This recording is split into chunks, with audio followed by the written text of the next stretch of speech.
Hate me, call me whoever you want to call, I don't care. As long as I follow God's principle and doctrines, when it comes to protecting the rights of my people, defending my land, which is a God-given right, preserving our culture, the love for fellow human beings. I know I have been wrongly portrayed and misrepresented by those who are against this belief and principle, who are too afraid to see that this ideology will one day become an ideological power.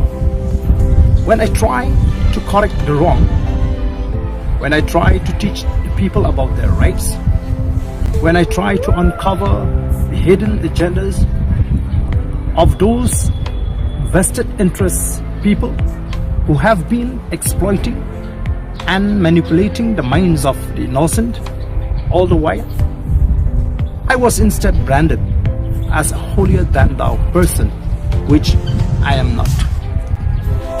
Let me tell you in a very categorical term that nothing can stop me. All these allegations, insinuations will not be able to reduce the fire within me to fight for the cause of my people and my state.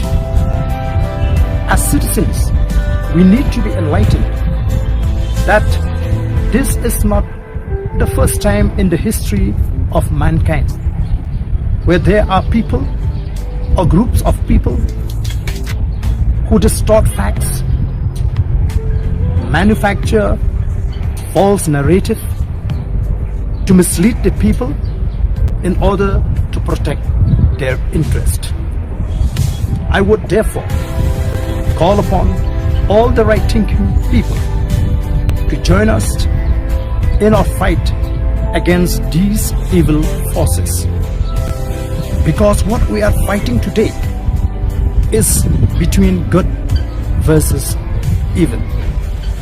I will continue to fight with full conviction till the goal is reached, unless the people reject it. Thank you.